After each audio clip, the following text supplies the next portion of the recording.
Thank you. Please, everybody, have a seat. Thank you. Thank you so much. Well, good morning, everybody. I was in the neighborhood, so I thought I'd stop by. Actually, you're in the neighborhood, so I appreciate you stopping by. I see a lot of friends and familiar faces.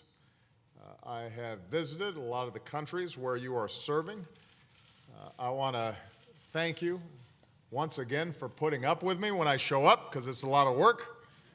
I know my visits are not easy, and your teams do extraordinary work in making sure that our visits are a success, and I'm deeply grateful for that. And when I depart, I am sure that you guys have big wheels-up parties.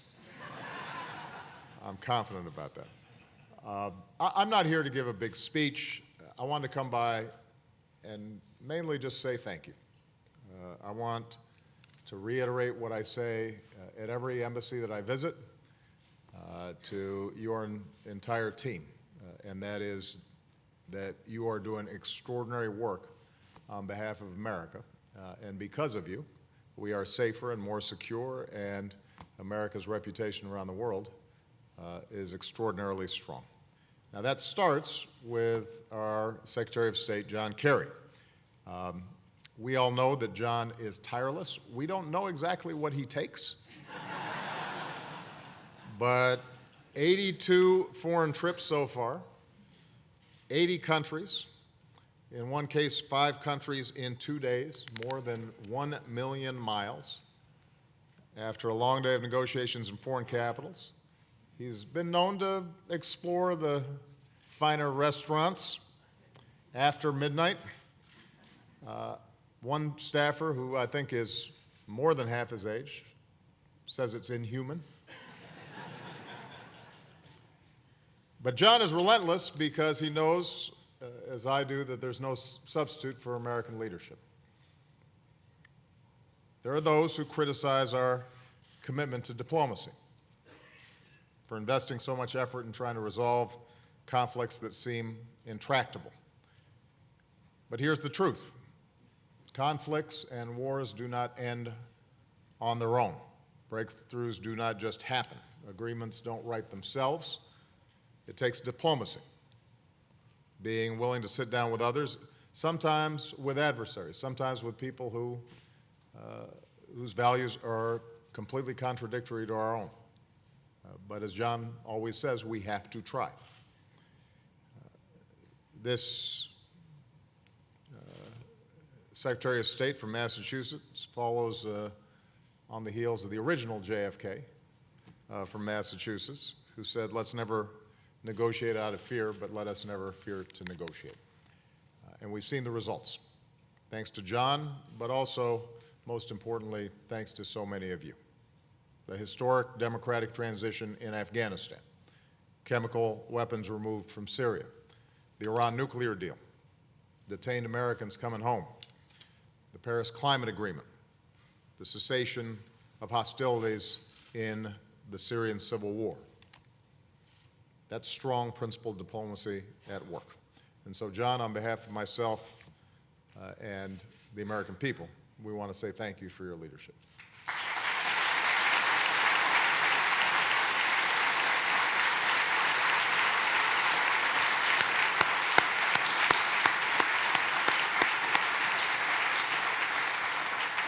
Now, in addition to John, I see Tony and Gail and Heather, and we get to hang out all the time in the Situation Room. Sometimes we get to come out for fresh air and sunlight.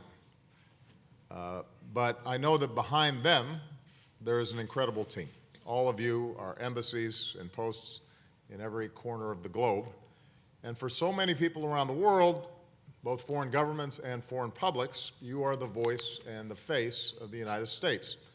So you don't just convey our interests, you represent our values, you represent our diversity. You and your teams represent the very best of America. And I say this before some of you, when I've gone to visit, you will hear me say this. When John or I arrive in a country, we make a big fuss, but ultimately, what determines people's impressions of the United States is you and your teams who are there in a sustained way and day in, day out are helping people, whether it's a business trying to get a visa or it is a family trying to be reunited. You are solving problems, and that has a ripple effect all across the countries where you are serving. And I know it's not always easy. Dedicated personnel have made, in some cases, the ultimate sacrifice because the world can be dangerous, including Chris Stevens. And since then, we've lost others in Afghanistan and Smedenhoff and Abdul Rahman. Our embassy guard in Ankara, Mustafa Arkasu. In Pakistan just this month, 2 locally employed staff, Faisal Khan and Abid Shah. So we remember and we honor their service. There are real risks involved in being a diplomat. There always have been, and many of those risks are accentuated today. And I know that service can mean sacrifice for families as well. Some of you serve at unaccompanied posts, which means that you are separated from your loved ones. When families deploy and spouses and children serve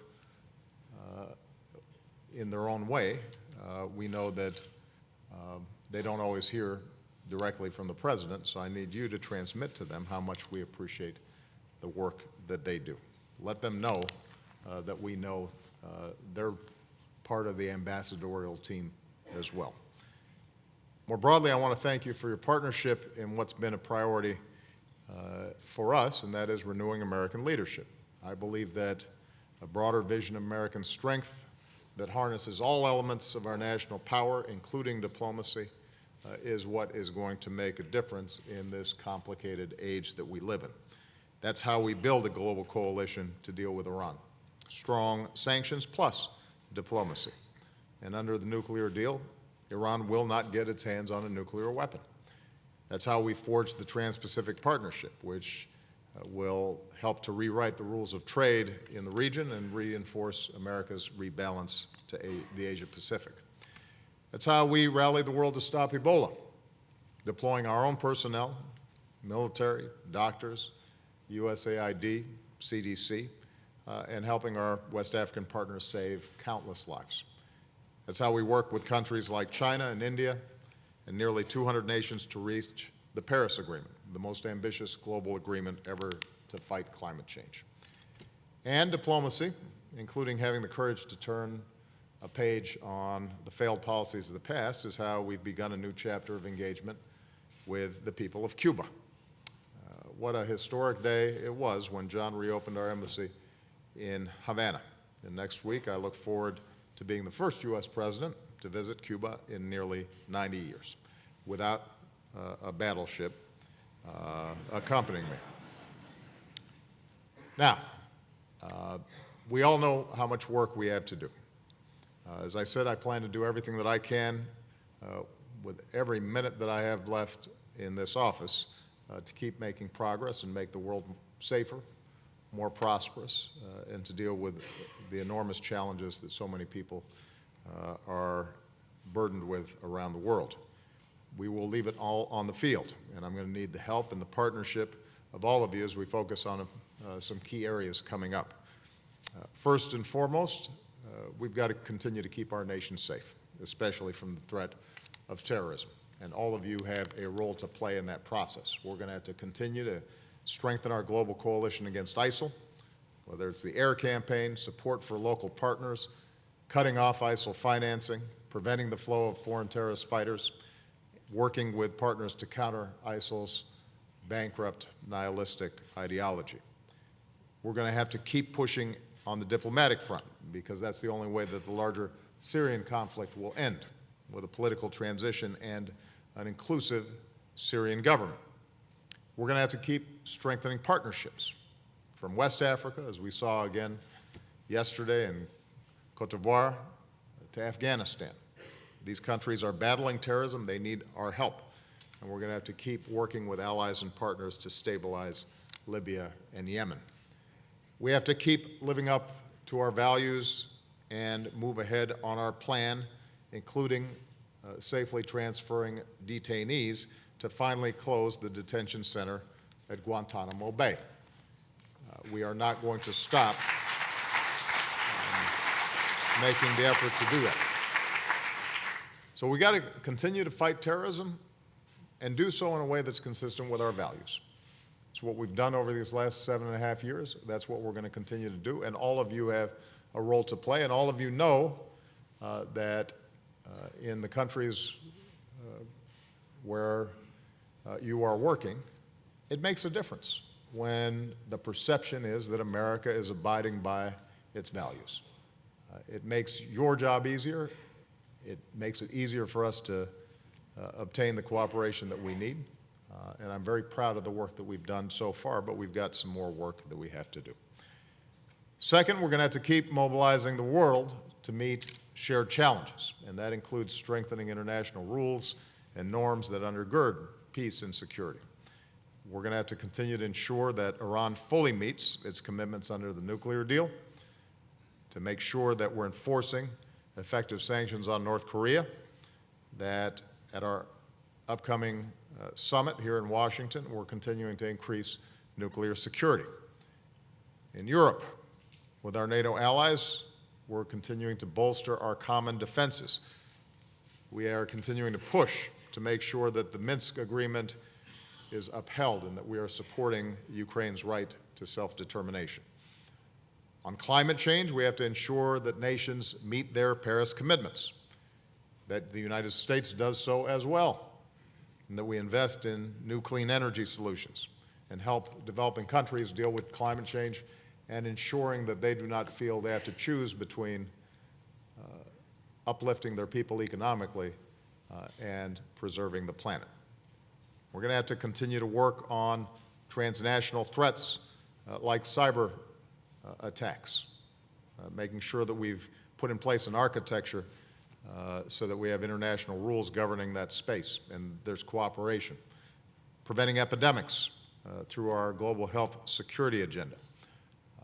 Making sure that we are not just reacting to something like the Ebola crisis, but that we are systematically putting in place the kinds of global networks and responses that can help countries not only help their own people, but also make sure that at an era of international travel and globalization that our own people are not put in harm's way. And third, even as we confront threats, we've got to keep partnering with nations and people to seize the incredible opportunities of this moment in history. That means we've got to keep standing up for citizens who are striving to forge their own futures through fair and free elections and open government, and insisting on the dignity of all people so that we're respecting human rights around the world. In the Asia-Pacific, we've got to move ahead with our rebalance, strengthening our alliances, partnering with ASEAN, supporting the transition in Myanmar, moving ahead with TPP, and ensuring security and stability in places like the South China Sea. Here in the Americas, my trip to Cuba and Argentina will underscore how we're focusing on the future, creating opportunity, growing the region's middle class, helping Colombia achieve peace, and helping Central America reduce violence and poverty. In Africa, with its enormous economic and human potential, we're going to continue to work with partners to increase trade and investment, lift people out of the middle class into the middle class, expand access to electricity through Power Africa, and support strong democratic institutions.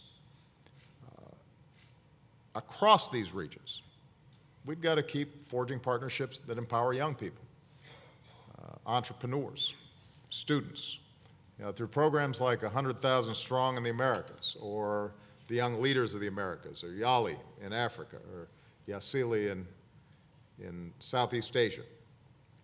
I will tell you, and I think some of you have participated in these, when we have these meetings with young people in these regions, they are hungry to learn from the United States. and to partner with us. And we have to not only focus on challenges and threats, but opportunities and hope. We have to feed what's best in the world and not just try to address what's worse. And finally, with American leadership, we can mobilize more nations as we stand up for human dignity and institutionalize some of the gains that we've been making in development.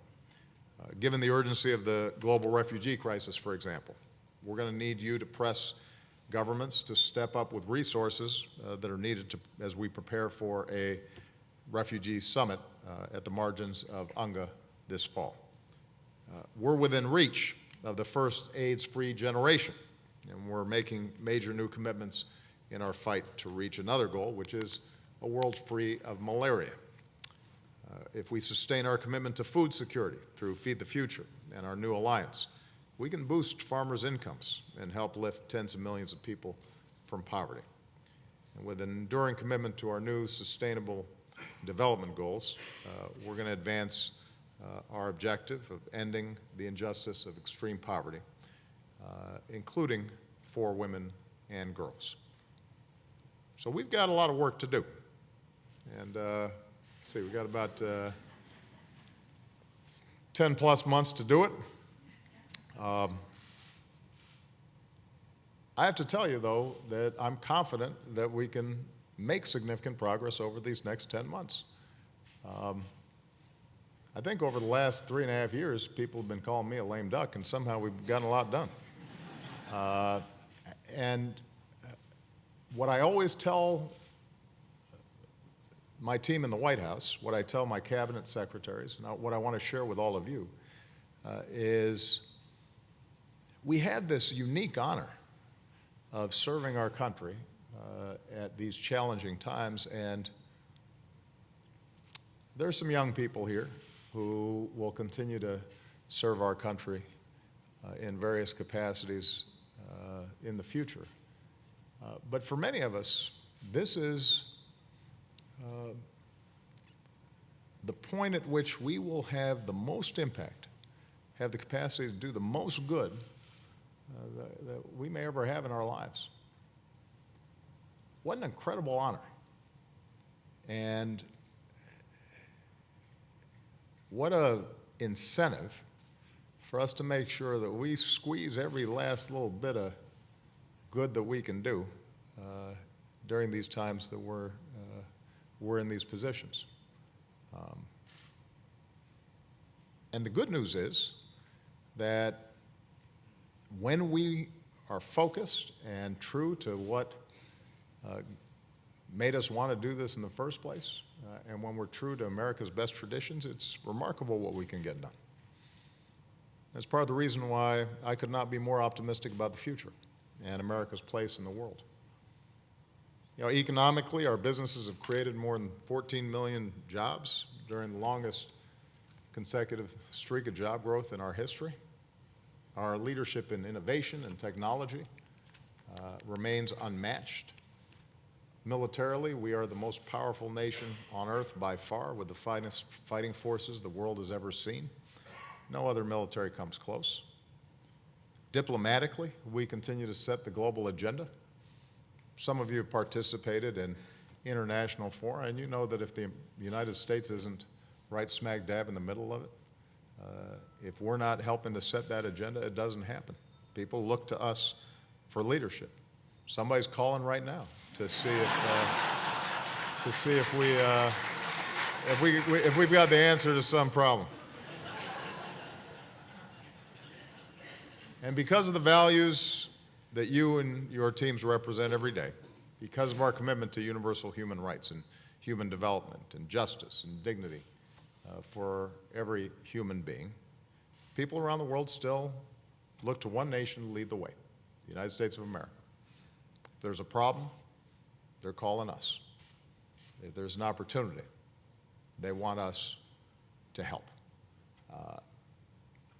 And the reason they do is not just because of the size of our military or the size of our economy, but it's because of our people. Our diplomatic ranks, our staff, our bandwidth, our capacity to focus and bring to bear our best thinking, that's the thing that truly sets us apart, and our ideals. I don't know that there's ever been a country, in fact, I know that there has not been a country that was the most powerful in the world, but also saw itself as meeting its own self-interest by advancing the interests of others, that was willing to restrain itself in certain situations in order to build up international norms. I know that in many of the countries where you serve, there are real challenges. And history doesn't always move forward.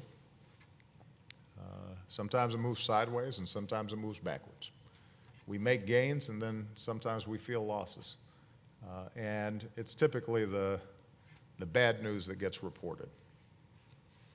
But I say this to interns that come in every 6 months and are full of idealism and enthusiasm and are trying to get a sense of how they can channel that and focus that. And sometimes they're beating back the cynicism that's being fed to them every day. And I tell them, if you had to choose one time in history in which to be born and you didn't know ahead of time who you were going to be or what nationality, what gender, what race, whether you were wealthy or poor, what moment in history would you choose? You'd choose right now. Because the world's never been healthier or wealthier. Violence has actually ebbed relative to so much of human history. It's never been more tolerant. There's never been more opportunity. And a lot of that is because of the United States of America. A lot of that is because of you. That's a pretty big deal. That makes the sacrifices worthwhile. I'm very proud of you. So let's keep it going, and let's finish strong. Let's run through the tape. Tell your families and your teams I appreciate them. Thank you very much.